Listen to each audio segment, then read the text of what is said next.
میں آپ کو ڈی چوک جانے سے نہیں روکوں گا انشاءاللہ۔ پھر ہم جائیں گے اور ایسا ہی نہیں جائیں گے،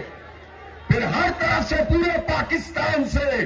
لوگ مارچ کرتے ہوئے جائیں گے، اور یہ لانگ مارچ بھی کسی کے اشارے پہ ختم نہیں ہوگا، یہ چلتا چلا جائے گا اور پھر اس کو روکا نہیں جا سکے گا۔ کراچی سے بھی لوگ چلیں گے، گوادر اور کوئٹہ سے بھی چلیں گے، پشاور سے بھی چلیں گے، مراکنڈ کے پہاڑوں اور چترال سے بھی چلیں گے، پورے پنجاب سے چلیں گے، سندھ کے دیہاتوں اور گوٹوں سے چلیں گے، اور چلتے چلے جائیں گے، اور پھر انشاءاللہ ہم ان حکمرانوں کو بتائیں گے کہ حق دیتے ہو یا اپنی حکومت کا دھرم تختہ کرواتے ہو، فیصلہ تیرے ہاتھوں میں ہے۔ اس لیے ہمارا ایجنڈا بالکل واضح ہے، ہم عوام کے مسائل کے حل کے لیے نکلے ہیں، اپنی ذات کے لیے ہم کوئی مطالبہ نہیں کر رہے۔ نہ پروفیسر ابراہیم صاحب کو کچھ چاہیے، نہ نعیم الرحمان کو کچھ چاہیے، نہ جماعت اسلامی کے لیے کوئی مراعات چاہیے۔ میری قوم کے بچوں کے مستقبل کا معاملہ ہے، پاکستان کا ہر فرد پریشان ہے، یہاں تاجر برادری موجود ہے، صنعت کار تشریف لائے ہیں، ماربل انڈسٹری کے لوگ موجود ہیں، لوڈ شیڈنگ ہو رہی ہے، بجلی کے بم گر رہے ہیں، کیسے کاروبار آگے بڑھ سکتا ہے؟ تاجروں کے اوپر تاجر دوست اسکیم کے نام سے ایک عجیب و غریب قسم کا قانون نافذ کرنے کی کوشش کی جا رہی ہے، جس کو قبول نہیں کیا جا سکتا۔ اس لیے ہم یہ سمجھتے ہیں ٹیکس نیٹ کو بڑھنا بھی چاہیے، ٹیکس سب کو دینا بھی چاہیے، لیکن یہ ناجائز طریقے سے ٹیکس کی وصولی یہ قابل قبول نہیں ہے، اور جو بھی ناجائز ٹیکس ہوگا وہ قبول نہیں کیا جائے گا اور وہ حکومت وصول بھی نہیں کر سکے گی۔ اس لیے ہم یہ کہنا چاہتے ہیں کہ حکومت سیدھی طریقے سے ہمارے مطالبات کے اوپر سنجیدہ طریقے سے عمل درآمد شروع کرے، اور میں آپ کو یہ مبارکباد پیش کرتا ہوں کہ بہت سی آئی پی پیز کے حوالے سے پیش رفت ہونا شروع ہو گئی ہے۔ آپ کے یہ جلسے، آپ کے یہ دھرنے اس پیش رفت کو برقرار رکھیں گے، اور آپ اگر گھروں میں بیٹھ گئے تو حکمران پھر آئی پی پیز سے ڈیل کر لیں گے، چونکہ ہم یہ دیکھتے ہیں کہ ایک حکمران طبقہ ہے، وہ ہر پارٹی میں موجود ہوتا ہے، اور وہی طبقہ ان آئی پی پیز سے ڈیل کرنے والا ہوتا ہے۔ آپ کو پتا ہونا چاہیے کچھ وزراء ایسے ہیں کہ تم تین چار پارٹیوں کے مزے لے چکے ہیں، اور جب بھی آئی پی پیز کے ساتھ سودے بازی ہوتی ہے وہ اس وقت کی حکومتی پارٹی میں موجود ہوتے ہیں۔ 1994 میں یہ آئی پی پیز کا دھندا شروع ہوا تھا، اور اس وقت سے لے کر اب تک پہلے پیپلز پارٹی کی حکومت، پھر مشرف دور میں یہ کام ہوا، پھر نون لیگ کے دور میں یہ کام ہوا، اور پھر پی ٹی آئی کے دور میں یہ آئی پی پیز ہم پر مسلط ہوئی۔ اس لیے ہم یہ کہنا چاہتے ہیں کہ کسی حکومت نے سنجیدگی سے مسئلہ حل نہیں کیا۔ پی ٹی آئی کے زمانے میں کمیٹی بنی، کمیٹی نے رپورٹ دی، لیکن اس رپورٹ کے اوپر عمل درآمد نہیں ہوا، اس لیے کہ ایک اے ٹی ایم ادھر کھڑا ہوا تھا، ایک اے ٹی ایم ادھر کھڑا ہوا تھا۔ عوام کو دیکھیں یا اے ٹی ایم مشین کو دیکھیں، عوام کا مسئلہ حل نہیں ہوا، اے ٹی ایم مشینوں سے کام چلتا رہا، تو اس کے نتیجے میں ہمارے یہ حالات ہوئے ہیں۔ اس لیے نون لیگ سب سے بڑی رسپانسبل ہے، ابھی بھی اس کی حکومت ہے۔ پیپلز پارٹی ہمیشہ ان معاملات میں نون لیگ کے ساتھ کھڑی ہو کر عوام کے اوپر یہ بوجھ ڈالتی ہے۔ اس لیے ہم یہ سمجھتے ہیں کہ یہ آئی پی پیز، جس میں بہت سارے پلانٹ وہ ہیں جن میں معاہدے ہی جعلی ہیں، اگر مثال کے طور پر 50 میگا واٹ اس کی کیپیسٹی ہے جو لکھی ہوئی ہے، تو پتا چلا اوریجنل کیپیسٹی 30 میگا واٹ ہے، اور اگر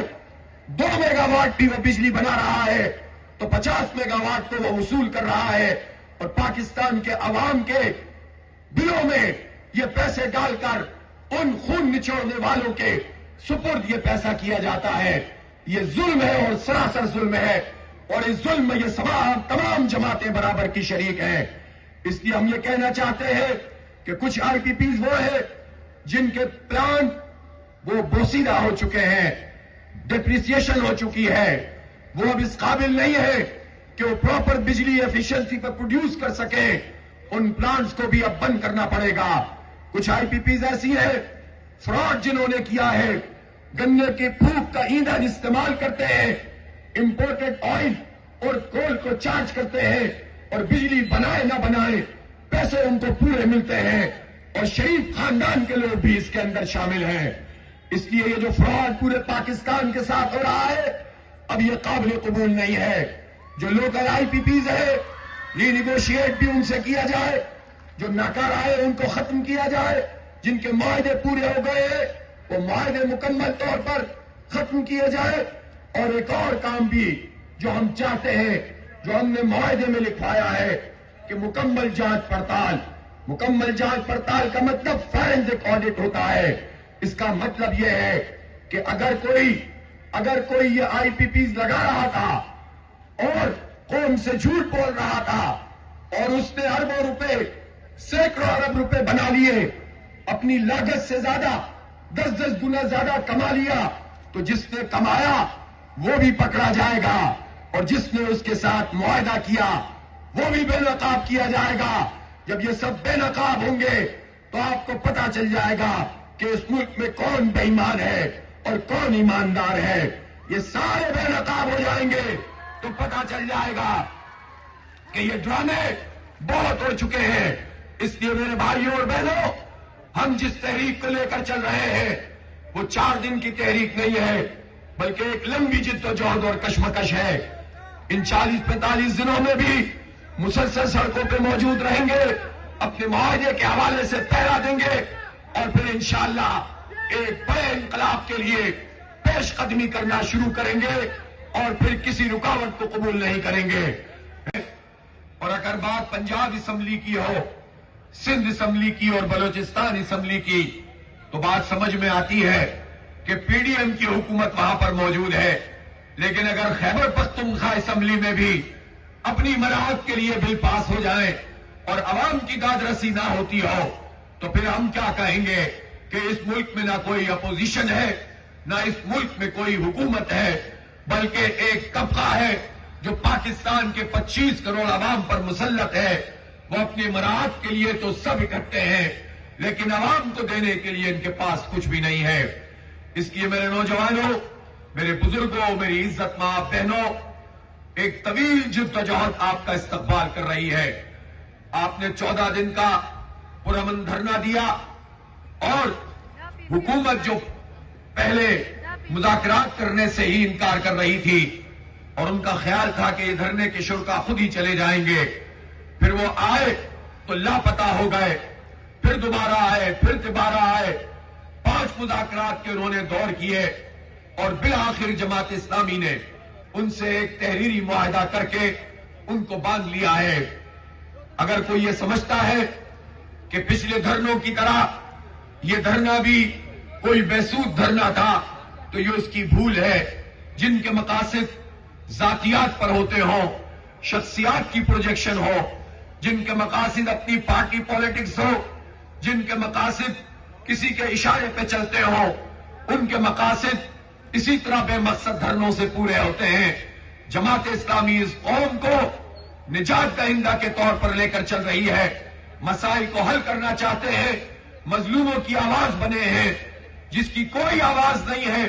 جماعت اسلامی اس کی آواز بنی ہے۔ اس لیے جو معاہدہ ہم نے کیا ہے وہ تحریر میں کیا ہے،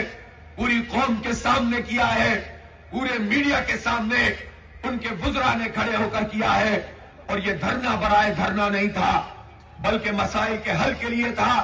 45 دن کی مدت تھی، 4 دن گزر گئے ہیں، اور اب 41 دن باقی رہ گئے ہیں۔ 41 دن میں اگر یہ مسائل حل ہوتے نظر آئیں گے، بجلی کی قیمت کم ہوگی، تو ہم کہیں گے کہ ٹھیک ہے، حکومت عمل درآمد کر رہی ہے۔ لیکن اس کے باوجود بھی ہم نے یہ فیصلہ کیا کہ یہ 45 دن حکومت کو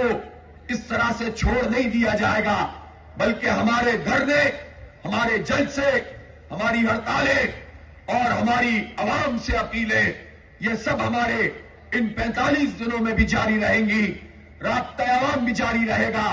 اور جس طرح آج آپ نے یہاں پر جلسہ عام کیا ہے، کل لاہور میں تاریخی جلسہ ہوا، اس سے پہلے دھرنا تو مؤخر ہو گیا تھا، اس کے اگلے ہی دن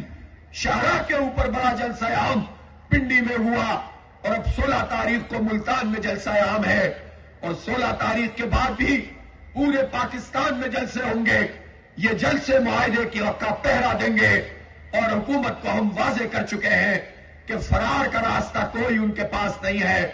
لوگوں کو ریلیف دینا پڑے گا، ٹیکسوں کو کم کرنا پڑے گا،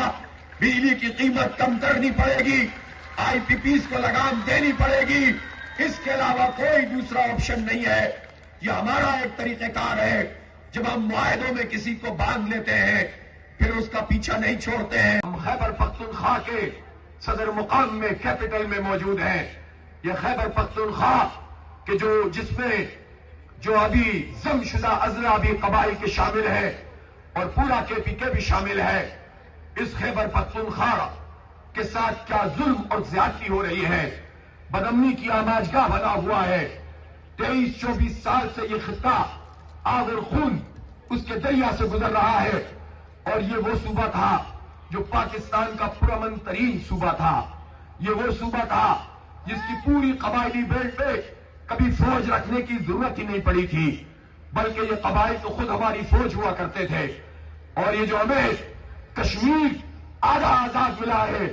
یہ بھی قبائل نے آزاد کروایا تھا، اور ان کے دم سے ہی الحمدللہ ہم سری نگر کے دروازے تک پہنچ گئے تھے۔ یہ وہ قبائل ہیں جنہوں نے ہمیشہ پاکستان کی حفاظت کا فریضہ انجام دیا، لیکن انہی قبائل میں اور صوبے کے مختلف حصوں میں جو بدامنی کا اس وقت راج ہے، وہ کیوں ہے؟ وہ اس لیے ہے کہ پاکستان پہ جو حکمران طبقہ مسلط تھا، جنرل مشرف صاحب جنہوں نے بدور طاقت اقتدار پہ قبضہ کیا تھا، وہ جنرل مشرف امریکہ کے اعلی کار بن گئے تھے، اور انہوں نے کولن پال کے ایک فون پر پورے پاکستان کو برائے فروخت کر دیا تھا،